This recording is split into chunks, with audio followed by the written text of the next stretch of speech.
Yun mga ka-hunter, isang mapagpalang araw sa inyong lahat.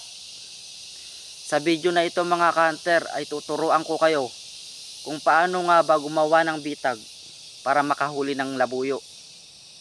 Pero bago natin umpisahan mga ka-hunter, mag-i-intro muna tayo. Are you ready?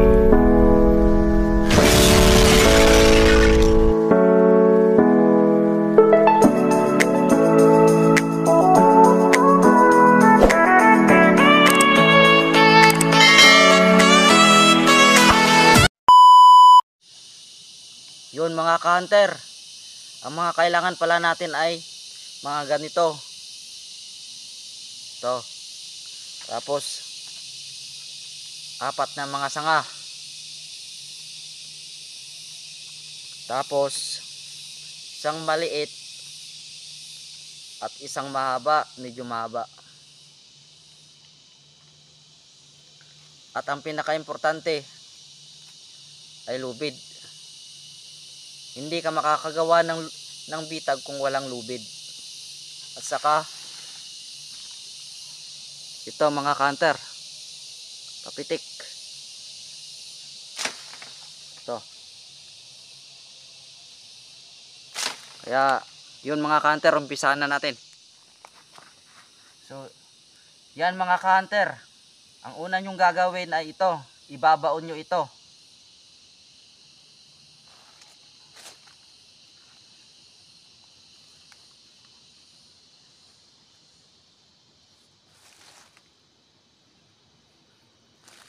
Pagkatapos itong lubid itatali nyo sa papitik ninyo, yung katulad ng pinakita ko sa inyo kanina.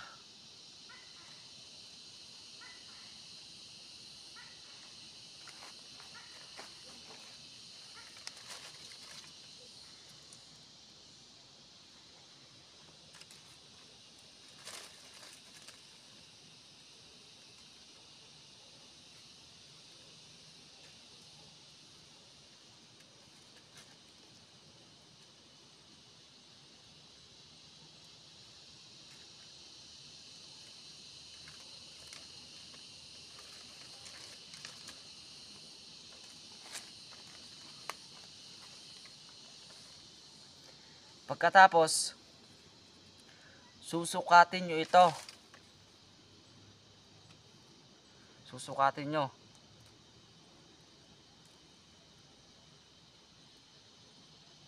Depende sa sukat ninyo kung gaano kalaki, kaliit yung bilog nito, yung silo nito.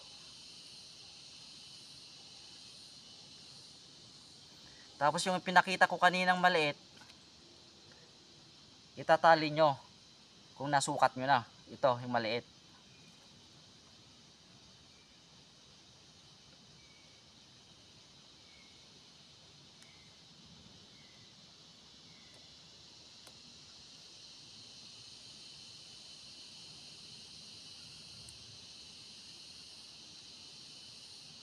Ayan mga ka-hunter.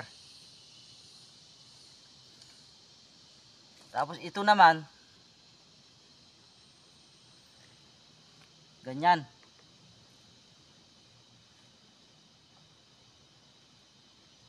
Ipapasok nyo yan dito. Ito kasi ang magiging trigger niya mga ka-hunter. Ito, yung maliit na ito. Papasok nyo yan dito. Tapos ikakalang nyo ito. Yan. Ang gamit naman nitong apat na mga sanga, ito, yung mga apat na sanga na ito ay apakan. Gagawin nating apakan ito.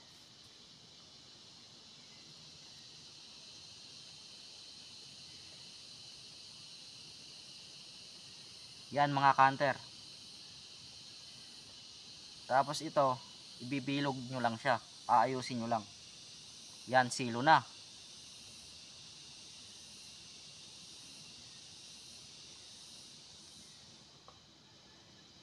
Silo na siya mga ka-hunter.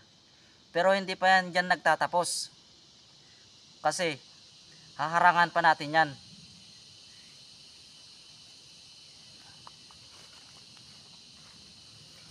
Saka baka kung magtatanong kayo kung bakit harangan, ano ba yung purpose ng harang? Malalaman nyo yan mamaya mga ka-hunter.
So ayan na nga mga ka-hunter. Yan. Kung nagtataka kayo kung bakit may harang, para dito lang ang dadaanan ng mga labuyo, bayawak, o kahit anong dumaan. Mahuli dyan mga ka-hunter, basta kung ano ang dumaan dyan. Kasi walang ibang dadaanan dyan, kundi dyan lang sa may bitag na yan. Dahil hinarangan dito, naharangan doon. Ang mga labuyo kasi mga ka-hunter, mahilig yan dumaan sa mga masisikip na area o mga lugar, yung mga makikipot. Kaya ganyan yan.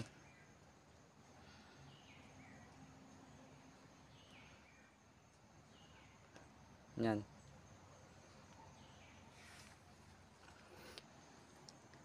Pero mas maganda, mas maraming bitag, mas malaking pag-asa na makahuli.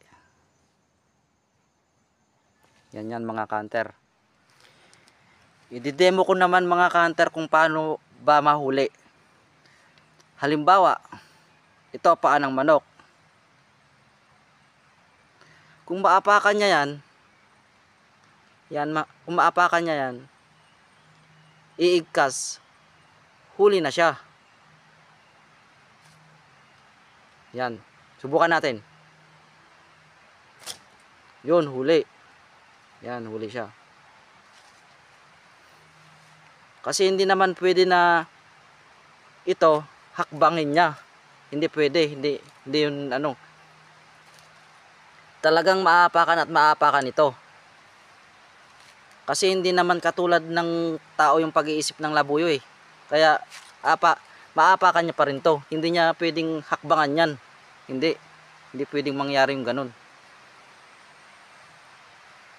Kaya epektibo talaga, makukuha talaga. So yan mga ka-hunter, sana ay may natutunan kayo sa video na ito. Maraming salamat at God bless mga ka-hunter.